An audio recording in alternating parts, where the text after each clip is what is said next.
안녕하세요. 절대업집의 명품 PD 한PD입니다. 자, 지금은 여러분들이 가장 궁금한 게 집을 사야 되냐 말아야 되냐. 자, 그게 가장 궁금하잖아요. 지금이 어떤 상태이길래 추격 매수해야 되냐 말아야 되냐. 자, 그건데 그거에 대한 답을 오늘 좀 드려볼까 해요. 여러분들이 잘 판단하셔야 돼요. 자, 일단은 내가 대출을 많이 받고 사느냐, 그죠? 나는 현금이 넉넉하다. 자, 그런 사람들하고 입장이 틀려요. 그러나 저는 그냥 평범한 사람들, 그죠? 어느 정도 대출을 끼고 사는 사람들 입장에서 자, 말씀 드려보겠습니다. 자, 요즘 이제 그동안 폭락론을 이야기하신 분들이 참 곤란해졌죠, 그죠? 시장에 대한 예측이 일단은 틀렸거든요. 뭐 저도 조정폭이 기간 조정폭이 좀 더 길게 간다라고 생각했는데, 자, 어떤 점에서 이게 틀어졌냐면은 저는 어떻게 봤냐면, 일단은 2015년도부터 본격적인 상승이 시작됐잖아요. 이제 그 전부터 조금 턴 어라운드는 했는데 시장에 조금 상승 각도가 조금 나오기 시작한 것은 2015년도다. 그러면서 2021년, 2022년 초 말, 뭐 그 정도까지 피크를 쳤다, 연끌로. 자, 그렇게 봤는데, 그러고 나서 이제 폭락을 했잖아요. 폭락을 했는데, 상당한 기간 조정이 올 줄 알았는데, 다시 상승을 했다. 자, 그거는 이제 어떻게 제가 나름대로 해석을 하냐면, 저번에도 말씀드렸듯이, 2015년에서 시작된 상승 사이클이 계속 연장이 되고 있다. 그러니까 2022년 말이 상승점이 아니었다. 그죠? 상승점이 아니고 그 다음에 상승을 하고 도당을 조정을 하고 지금서야 마지막 상승폭이 나오는 게 아닌 건가. 저는 그렇게 보고 있어요. 그렇게 보고 있어요. 자, 그러나 이제 그렇다고 집을 무조건 사지 말아야 된다. 또 그건 아니에요. 잘 들으셔야 돼, 이게. 자, 그러니까 2015년도에서 시작한 마지막 상승의 하이라이트는 이번 시장, 그죠? 지금의 시장이다.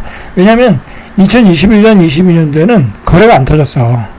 꼭지에서 거래가 안 터졌어요. 전부 다 한 개, 두 개 찍고 다 끝났잖아. 안 터졌다니까. 그러면 왜 상승 사이클이 지금 터지느냐, 연장돼서 지금 터지냐? 그건 역시 제가 어제도 얘기했듯이 저금리 트렌드다. 그러니까 이제 22년도, 23년도 금리를 확 올리면서 크게 조정을 주고, 다시 금리를 또 우리는 금리를 또 많이 올리지도 않았고, 그리고 정부가 뭐 특례보금자리다 뭐다 해가지고 신혼부부 특공이다 뭐 해가지고 또 저금리로 대출을 또 풀어줬고, 결국 그러면서 시장이 다시 반등을 한 거다. 그런데다가 지금 연말로 되면 9월에는 좀 힘들 것 같고 10월에 금리를 내릴 것 같다라는 얘기가 나오잖아요. 한국은행에서. 미국도 9월에 한번 내린다는 얘기가 지금 나오고 있고, 연말에 또 한번 내릴 거고. 자, 그러면 또 금리를 내리는 추세다. 자, 그렇게 보면 상승장의 폭발은 이번에 일어나고 있다라는 거죠. 그래서 제가 얘기하는 게 강남의 아파트를 지금 사도 크게 먹을 게 없다. 그죠? 크게 먹을 게 없다. 그게 뭐 다시 얼마나 떨어질지는 저는 모르겠어요.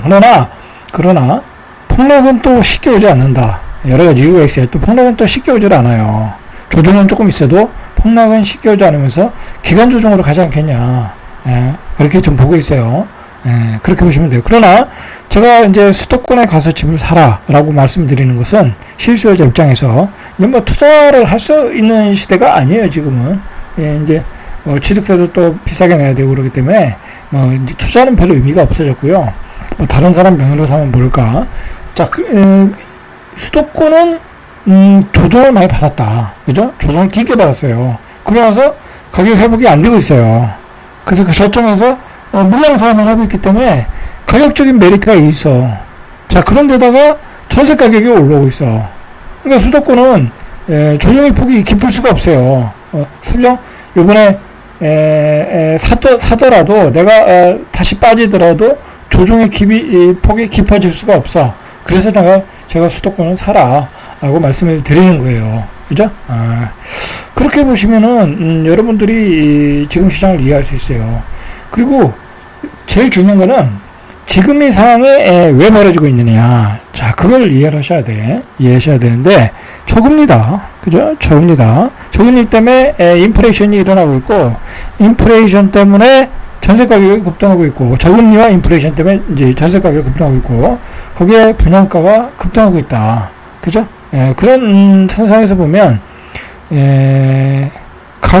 앞으로 가격을 조정받더라도 조정의 폭은 깊지 않을 가능성이 있다. 그죠? 그렇다고 가격이 여기서 뭐 더 급등할 수도 어렵다라는 거죠. 이제 그렇게 보시면 될 것 같아요. 그리고 이제 뭐 이렇게 계속 오르다 보면요. 지금 서울이 막 계좌도 안 나오고 그러잖아요. 그러면 이렇게 되다 보면 한 연말 정도 되면 가격이 많이 올라갈 거 아니에요? 그럼 거래가 안 돼요. 그때 되면 왜냐면 사람들이 살 수 있는 가격, 심리적인 어떤 가격이 있거든요. 그때 되면 가격이 이제 거래가 안 돼. 그렇게 되면 어떻게 되냐면 또 수도권으로 가게 되는 거죠. 그래서 또 싼 걸 찾아서 가게 되고, 그 다음에 분양으로 또 생각을 바꾸게 되고, 그렇게 된 거다라고 보시면 될 것 같아요. 자, 또 이게 여러분들 이걸 한번 보세요. 이게 국토종합계획 4차에 나온 이제 글인데, 자 보세요. 여기서 나온 그 자료를 보면, 자 이게 이제 2040년도까지 국토종합계획이거든요. 국토종합계획. 지금 우리가 어떤 상황에 있고 어떤 과제를 안고 어떤 정책을 필 것인가라는 걸 전반적인 것을 짠 거죠. 국토종합계획이라는 게. 자 이렇게 보시면은 제가 왜 이야기를 하는지 뒤에서 말씀드릴게요. 소득과 자산의 양극화가 커지면서 이제 우리 국가에서도 그렇게 보고 있는 거예요. 소득과 자산의 양극화가 커진다. 여러분 저금리 때문에 커지는 거예요. 저금리 때문에. 그리고 계층 간의 양극화 등이 사회 문제로 확대되고 공정에 대한 요구가 증대할 것이다. 이렇게 전망을 하고 있어요. 2040년도까지. 지금 그런 일이 지금 벌어지고 있잖아요. 그죠? 소득과 자산의 양극화, 세대 간의 갈등. 그죠? 우리 세대 때는 부동산을 다 가지고 있었고 추가로 또 부동산을 사서 자산을 많이 늘렸는데 지금 젊은 애들은 집을 사지도 못하고 분양받지도 못하고 결혼도 못하고 있잖아요. 그죠? 거기다가 연금까지 내라고 하니까 얼마나 열받겠어요. 받지도 못할 연금까지 내라고 하니까. 자, 그래서 그런 원인이 뭐냐. 이 국토종합계획 4차에 나온 이야기하면 이게 중요한 얘기예요. 이게 이제 2017년에 나온 얘기거든요. 자, 그래서 2017년에 쓴 글이에요. 이때 이제 국토종합계획을 만든 거니까 문재인 정부 때 전 국민의 32.6%가 토지를 소유하고 있다. 그러니까 10명 중에 3명이 토지를 소유하고 있는데 토지 소유 상위 10%가 전체 사유지의 77%를 가지고 있다. 10%가. 그죠? 10%가 77%를 가지고 있고 토지 소유 1%가 31.7%를 가지고 있다. 이거 심각한 거죠. 그죠? 1%가 31.7%를 소유하고 있다라는 거야. 그죠? 자, 왜 이야기를 했겠어요? 부동산 가격이 이렇게 되면은, 물론 이제, 뭐, 쓸모없는 땅들, 뭐 지방 소멸되는 곳들, 그런 땅들은 아무 의미가 없어요. 가지고 있어봤자. 그죠? 이제, 지방 땅들은 지방 소멸 시대와 발맞춰 거래가 안 돼요. 여러분들 지방에 있는 땅을 빨리 팔아야 돼. 알고 보면. 지방에 있는 땅, 지방에 있는 건물. 그러나, 서울 수도권에 있는 땅들은 그렇지 않잖아요. 그죠? 자, 그런 땅들을 2%가 31.7%가 점유하고 있어. 가지고 있어. 이러니까 이게 부동산 가격이 안 올라가겠습니까? 이렇게 되면 우리가 아파트 분양받을 때 분양가가 떨어지기가 쉽지 않아요. 인플레이션도 있고, 그리고 토지도 소수가 독점하고 있고, 쉽지 않아요. 제가 그래서 이야기를 한 거예요. 그래서 서울 수도권의 부동산 가격이 쉽게 떨어지기도 어렵다. 이 구조를 보면 제가 그래서 이 이야기를 이 자료를 가지고 온 거예요. 그죠? 그래서 여러분들 지금은 무리하게 추격 매수하지 않더라도 적정한 가격이면 뭐 내가 생각하기에 적정한 가격이면 가서 사셔야 되고 앞으로 조정을 받으면은 여러분들 이제 집을 사셔야 돼. 서울 수도권이라고 하면 이게 쉽게 떨어지기도 어려운 상황이야. 그리고 어제도 얘기했듯이 이제는 주거의 질을 올려서 살아야 된다는 게 모든 사람의 그 표준화가 돼 있어요. 목표가 돼 있어요. 그게 삶의 지향점이야. 그죠? 여러분들 요즘 집을 보러 오잖아요. 아이들하고 집을 보러 오잖아요. 요즘엔 아이들하고 다 같이 와요. 특히 중학생, 고등학생. 그러면 그 선택권이 중학생, 고등학생한테 있는 경우가 많아요. 아버지 나 여기 사는 게 마음에 들어. 여기 집은 지저분해. 여기는 에어컨 없어. 그러면 걔들의 말을 따를 수밖에 없어. 여긴 학교하고 멀어. 그러면 걔들 말을 따를 수밖에 없어. 근데 걔들의 눈높이가 높잖아요. 그죠? 이제 그런 것도 중요하다. 자, 이것도 역시 국토종합계획에 나온 얘기예요. 이게 2018년 기준이에요. 근데 이게 2024년도니까 더 올라갔겠죠? 자, 수도권의 인구 집중도 추이를 보세요. 2018년 기준으로 49.7%야. 지금은 51.7% 그 정도 되겠죠? 거의 51%야. 전 국민의 52%가 서울 수도권에 몰려있다. 그죠? 그 땅의 1%는 1%가 31%를 가지고 있다. 자, 그렇게 된 거예요, 지금 상황이. 자, 그리고 경제활동 집중도를 보세요. 이게 뭐냐면 말 그대로 여기서 경제가 일어나는 거고 여기서 소비가 일어나는 거고 여기에 직장이 많은 거고 그런 거예요. 자, 매출의 100대 기업을 중심으로 보니까 수도권의 경제활동 집중도가 2018년 기준으로 78%야. 이거 더 올라갔겠죠? 그죠? 80%가 지금 넘겠죠? 자, 그러니까 앞으로는 서울 수도권이 이게 더 몰릴 수밖에 없어요. 그리고 지방 소멸 시대에 급격하게 인구가 떨어지는 도시들은 그 남아있는 인구들조차도 도시로 수도권으로 몰릴 수밖에 없어요. 왜냐하면 거기는 인프라가 없거든. 병원이 없거든. 마트가 없거든. 약국이 없거든. 그럼 어떻게 살아? 다 올라와야지, 자식 따라. 그죠? 그렇게 된다. 자, 이런 상황이다라는 거, 이런 상황이다. 자, 결국은 지금의 메가 트렌드, 아직도 메가 트렌드에 저금리로 인한 인프레. 자, 그리고 땅의 독점, 그죠? 땅의 독점. 그리고 서울 수도권의 인구 몰빵, 그죠? 인구 몰빵. 자, 이런 것들이 계속해서 악순환을 가져가면서 집값 상승을 부추기고 있다. 그게 시장이 과열되면 폭등으로 나타나는 거고, 그리고 시장이 조금 조용해질 때도 과도하게 떨어지지 않는 현상으로 나타나는 거야. 그죠? 그렇게 나타날 가능성이 있다라는 거야. 뭐 땅만 1%가 1% 소유했겠어요? 아파트도 마찬가지일 수 있다라는 거야. 뭐 그 정도는 아니더라도 많은 자산가들이 한 채가 아니라 세 채, 네 채, 다섯 채를 가질 수도 있고, 그렇다라는 거예요. 자, 결국은 저금리, 그 다음에 인프레, 서울 수도권 몰빵은 전세 수요를 증가시킨다. 그죠? 그 중에 역세권 신축은 더 증가할 거다. 그죠? 이런 지역들의 전세 가격은 계속 올라갈 거다. 그죠?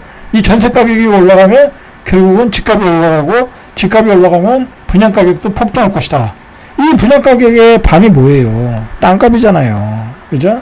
자, 우리가 직면하고 있는, 우리가 마주보고 있는 현실이 이렇다라는 거야. 그렇기 때문에 서울 부동산의 시세를 우리가 정상적인 경제 성장이라고 하면 근데 잃어버린 30년이 되어버린다. 자, 그러면은 조금 이제 하향 추세가 될 수 있지만은 이런 추세라고 하면 서울 수도권의 집값이 조정이 오더라도 크게 오지 않을 수 있다라는 거예요. 그죠? 물론 이제 강남은 조금 다른 점이 있겠지만 너무 이제 과도하게 올라왔기 때문에 과연 저 가격이 유지가 될 수 있는지 없는지는 또 우리가 지켜봐야 될 사항이에요. 그죠? 강남의 특수성이 있으니까. 자, 이걸 보세요. 올해 서울 아파트를 주도한 마용성과 강남인데, 자, 이 국회에서 국회의원이 자료조사를 해보니까 마용성과 강남의 46%는 갭 투자를 했다라는 거야. 그럼 뭐예요? 전세 끼고 샀다라는 거야. 전세 끼고. 자기 자식들을 위해서, 본인을 위해서. 그죠? 전세 끼고 샀다라는 거야. 40억이면 20억 전세 끼고 20억 현금 가지고 와서 샀다라는 거예요. 전세 끼고 사는데 대출은 못 낄 거 아니야. 그죠? 결국은 뭐예요? 투자로서 접근했다라는 거야. 투자로서 접근했다. 그러면 돈이 많은 그 유지들이, 자산가들이 왜 강남 마용성을 투자로서 접근했겠어요?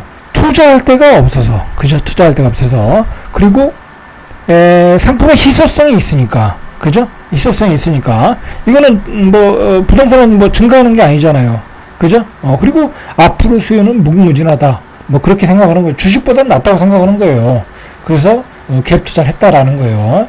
자, 이 46%가 얼마나 많은 갭 투자냐면 2021년 연끌할 때 가장 그 피크를 칠 때가 51%야. 50.1%야. 50.1%. 근데 지금 요번에 사신 분들이 46%야. 그러니까 거의 비슷하죠.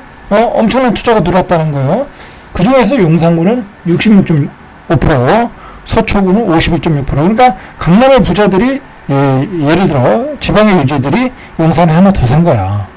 그렇게 보시면 되겠죠. 자, 고가 아파트로 갭 투자했다. 그죠? 그러면 정부가 그동안 폈던 정책, 둔촌조공에서 시작된 부동산 부양 정책이 성공했냐? 실패한 거죠. 그죠? 결국은 강남의 부자들이 투기를 도와준 거죠. 그죠? 정부의 정책이 강남의 부자들이 투기를 하게끔 부추겼고, 그리고 강남의 아파트 가격을 또 폭등시켰잖아. 그죠? 강남의 부자들을 더 부자되게 만들어줬고, 지방과 서울의 부동산을 양극화 만들었고, 그죠? 양극화 만들었고, 강북과 강남의 아파트를 양극화 만들었고, 그리고 강남의 아파트 가격이 폭등하니까 강북 인근에 있는 A급지, 예를 들어 광장동, 광진구, 그 다음에 성동구 그런 데에 아파트 가격을 폭등시켰고, 그죠? 그 다음에 분양가를 폭등시켰고, 정책은 실패한 거다. 그죠? 그렇게 봐야죠. 그러면은 정부가 어차피 시장 경제를 추구했다고 하면 지금은 강력한 대책이 나와야 되는데 역시 강력한 대책은 안 나온다. 그죠? 안 나온다. 라는 거죠. 정부는 그냥 즐기고 있는 거죠. 이제 집값이 많이 오르고, 그리고 건설회사들이 PF가 다 해결되고, 미분양이 다 털리고, 그러면서 그렇게 되면 서울의 아파트 가격이 급등을 하게 되고, 또 이제 수도권으로 9월달 정도에 번지게 되고, 자, 그러면, 지방에 있는 사람들이 뭐라고 그러겠어요? 대구, 대전, 광주, 야, 너희들은 뭐 하는 거냐, 도대체? 지금 지방은 불만이 어마어마하게 많거든요. 그저께 신도시 발표하면서도 지방 소멸을 부추긴다. 1,2억 체제로 가면서 지방 소멸을 부추긴다라고 각 광역시의 신문들이 사설을 썼어요. 각 신문들이 사설을 썼다라는 건 그 지역의 어떤 언론을 대표하는 거잖아요. 그죠? 그걸 정부가, 청와대가 읽지 않겠어요? 귀를 기울일 수밖에 없어요. 그죠? 그 신문이 그런 논조로 간다는 건 그 지역을 대표하는 거예요. 그러면, 지방도 좀 어떻게 좀 살려줘야 되는 거 아니야? 이제 그렇게 나오겠죠. 그죠? 그렇게 나오겠죠. 그러면 이제 지방에 대한 규제를 풀어준다든지, 그렇게 하겠죠.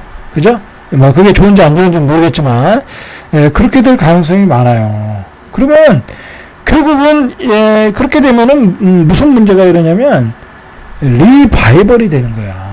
문재인 정부, 좌파 정부에서 전국의 집값을 급등시켰던 그 저금리로 인한 집값의 폭등을 재현시키고, 자, 그거로 인해서 무슨 문제가 일어났어요? 엄청나게 많은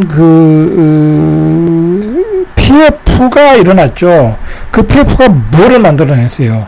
지식산업센터, 그 다음에 상가, 그 다음에 요즘 문제가 많은 상하형 숙박시설, 자, 그런 걸 만들어냈죠. 그러면 또 그런 게 재현되고, 또 아무것도 모르는 우리 은퇴자들, 그죠? 은퇴자들, 거기, 지난번 속았던 사람들 같은, 또 다른 은퇴자들이, 또 괜찮다 하고, 생활형 숙박시설 또 살 것이고요. 그 다음에 또 지식산업센터 사가지고 공실로 또 고생하실 거고, 그 다음에 대출 받아서 또 집을 오피스텔 살 거고, 그런 악순환이 계속된다라는 거야. 그죠? 그런 악순환이 계속된다. 두고 보세요. 그죠? 그렇게 해서 여러분들, 제가 뭐 뒤에서 이야기하고 싶은 건데, 보세요. 이 저금리에 자산을 불린 사람들이 있고요. 저금리에 빚만 늘어난 사람들이 있어요. 양극화가 됐죠. 아무것도 투자 안 하고 별볼 일 없는 집을 하나 가지고 있어서 그냥 벼락거지 되신 분들이 있고, 그냥 가격이 안 오른 거야. 안 오른 집도 있어요. 그죠? 그 다음에 저금리에 어떤 사람이 그지가 됐어요. 아까 말했죠. 생활형 숙박시설, 지식산업센터, 그 다음에 상가에서 열정들이다 상가 사신 분들, 오피스텔 사가지고 또 고생하시는 분들, 지방 오피스텔, 서울 오피스텔도 마찬가지고, 다 그런 분들이 지금 사가지고 고생했고, 저금리에 다 거지가 됐잖아요. 그죠? 근데 저금리에 어떤 사람이 부자가 됐어요. 투기를 한 사람들이 부자가 됐잖아요. 투기를 잘했던 사람들. 저점 매수, 고점 매수, 고점 매도. 그 다음에 뭐 가족들 명의 불려가지고 다양하게 부동산 사서 다양하게 또 버신 분들. 그런 분들. 그죠? 그런 분들은 뭐 열에 하나밖에 안 되겠죠? 저 이렇게 저금리에 자산이 불려난 사람과 완전히 깡통을 찬 사람 이렇게 두 분류가 생겼다. 그래서 양극화가 됐다. 자. 이제 앞으로 이런 일이 또 벌어질 가능성이 있다. 지금 돌아가는 꼬라지를 보면. 자, 그게 걱정이 되는 거죠. 자, 일단 얘기를 다시 돌아가세요. 자, 지난달 말 기준 서울 아파트의 3.3제곱미당 평균 분양가가 4,400만원 정도, 4,400만원 정도, 한 달 전보다 5%가 올랐대요. 한 달 전보다. 그리고 1년 전보다 37.6%가 올랐어. 여러분, 1년 전보다 37.6% 올랐으면 내년에는 5,500만원이 된다는 얘기예요. 이게 강남의 아파트 분양가가 아니에요, 여러분들. 평균 분양가예요, 평균 분양가. 이제 내가 강북에서 분양받으면요, 16억, 17억 주고 받아야 된다는 얘기예요. 내년에 내가, 은평구에서 역세권을 하나 분양받는데, 홍제동에서, 예를 들어 홍제동에서 봤는데 16억, 17억이 될 수도 있다라는 얘기예요, 여러분들. 그거 분양 받겠어요? 못 받겠죠? 자, 이런 현실이 지금 우리 앞에 있는 거예요. 그죠? 이제 이렇게 되면요, 16억, 17억 되면요, 이제 분양을 받지 마세요. 받을 수도 없고요. 받아봤자 수익도 안 나요. 그죠? 이제 그냥 인생의 계획을 다시 짜야 돼. 나는 대충 서울 도심에서는 전세 살고, 그 다음에 나중에 애들 졸업하고, 나도 은퇴하고, 외곽으로 빠지고, 아니면 뭐 지방 가서 살고, 그런 인생의 플랜을 다시 짜야 돼. 내가 그거 하나 받아가지고, 거기서 승부를 내겠다. 그건 바보 같은 짓이에요. 자, 이제 그렇게 보시면 돼요. 자, 이렇게 분양가가 폭등하고 있다. 자, 현재도 10억 정도는 있어야 서울에서 5구를 분양받을 수 있어요. 84는 강동구에 20억이 나왔어요. 자, 이런 상황이다. 자, 정년에는 지금은 상승 사이클의 마지막 폭발점이다. 그러니까 비싼 집들은 함부로 추경해서는 안 된다. 그렇게 생각하시고요. 그리고 이게 상승이 어느 정도 폭발하면, 거래가 터지면은 어느 시점부터는 거래는 죽을 수밖에 없다. 계속 이어질 수가 없다라는 거예요. 이 가격 자체가. 그러나 앞에서 봤듯이 분양가는 분명히 오르는 추세이다. 오를 수밖에 없는 추세야. 서울 수도권은 소수의 1%가 땅을 많이 소유하고 있고 인플레이션 오고 있기 때문에 오를 수밖에 없는 추세다. 그러니까 수도권 같은데 그 신축구, 준신축구 분양가와 비교해서 앞으로 분양할 가격에 비해서 상대적으로 아직은 저렴하다라고 생각하시면 내 집 마련을 하셔라. 그 다음에 서울 같은 경우에는 어떻게 보면 신축급, 준신축급 나름대로 지금 또 살만한 가격들이 있긴 있어요. 여러분들 지금 걱정이 되는 게 뭐냐면요. 자, 보세요. 내년에 강북에서 한 5,500만 원에 나와. 그죠? 5,500. 지금 추세대로 그러면 내년에 5천만 원은 넘는 건 시간 문제예요. 그러면은, 한 16억, 17억이 나온단 말이에요. 그러면은, 자, 보세요. 자, 마지막으로 제가 보여드릴게요. 자, 여기가 요즘 거래가 좀 많이 되는 편이거든요. 가제 루타운이. 특별히 뛰어난 건 아니에요, 위치가. 그죠? 여기서 역세권도 아니고, 그죠? 여기 가자역이 그렇게 많이 이용하는 역도 아니고, 도시의 접근성은 버스로는 좋은데, 지하철로서는 그렇게 탁월하지 않아요. 6호선을 이용해서 마포 정도로 가면 모를까. 자, 어쨌든 아파트들이 중심축급이 많거든요. 자, 보세요. 자, 마지막으로 설명해 드릴게요. 잘 보세요. 자, 이게 아마 이게 분양가가 한 4억 정도에서 4억 5천 그렇게 보는데, 지금 11억, 12억에도 거래가 많이 되고 있거든요. 이게 사실 이 가격이 많이 거래가 되는 가격은 아니에요. 그죠? 이 동네 수준으로 봐서는. 그리고 전세 가격도 6억인데, 자, 이게 거래가 많이 된다. 이게, 우리가 어떻게 생각을 해야 되냐면요. 이 분양가에 대한, 두려움이에요. 내가 앞으로 이 지역에서 이거를, 여기도 분양이 예정되어 있네요. 이거, 얼마나 할지 모르겠어요, 이게. 자, 여기 예정이 되어 있고, 그리고 또 분양도 많지도 않아. 자, 이제 은평구 같은 데서 이제 분양이 나오겠죠. 거기서 예를 들어, 한 15억 정도에 나온다. 라는 두려움이 있는 거예요. 그죠? 지금 돌아가는 평균 분양가가, 지금 4,400만 원이니까, 지금 평균 분양가보다 이 가격이 싼 거예요. 그러니까 이 가격이 들어오는 거예요, 지금. 이 사람들이 머리를 왜 안 굴리겠어요. 그죠? 자, 이것도 보세요. 이건 조금 더 새 거, 10년 차잖아요. 그러니까 13억까지도 들어오는 거예요. 지금 8월 달에 거래되는 거 보세요. 그죠? 이런 것도, 어디죠? 센트럴 차에. 자, 이런 것도, 예를 들어, 이거 몇 년 안 됐죠? 4년 차. 자, 이런 것도 13억에 그렇게 해서 들어오는 거예요. 그죠? 그런 두려움, 인플레에 대한 두려움 때문에, 지금, 이런 신축급, 준신축급이 막 들어오는 거예요. 그죠? 그래서 제가 걱정되는 게, 내년에 15억이라는 분양가 15억, 16억, 17억이 나와버리면, 이런 아파트의 거래가 또 터질 가능성이 있어. 그러니까 미리 지금 막 사는 거야. 자, 그러니까 각자 판단을 잘 하셔야 돼. 제가 사라 마라 말을 못 드리겠어요. 각자, 그냥 나 이 정도 살 돈이 있다 그러면 사시는 거고, 그렇다고 무리하게 대출받을 필요 없다. 차라리 내가 여기서 살 바에는 그냥 전세 사시고, 그죠? 나는 무주택자라면 그냥 상기 신도시를 나중에 받겠다. 그런 전략으로 가도 괜찮다. 라는 거죠. 자, 그리고 이런 데 보세요, 이런 데. 제가 어제 보다가 봤는데. 자, 여기가 이제 바로, 은평구 뒤에 향동이죠, 향동. 자, 이런 데도, 자, 가격이 아까는 12억이었잖아요. 여기는 8억대면 사잖아요. 그죠? 8억대면. 그러니까 거래가 좀 되잖아요. 그죠? 거래가 되잖아요. 조금 안쪽으로 들어와도. 그죠? 그래서 이런 게 거래가 되는 거예요. 그죠? 이게 거래가 되는 거예요. 자, 여러분, 잘 선택을 해야 된다. 그죠? 제 얘기를 잘 들으시고, 전체적인 얘기를 잘 해드렸거든요. 잘 들으시고, 판단을 해서 잘 결정을 하시길 바랍니다. 자, 절대값TV의 명품 PD, 한 PD였습니다.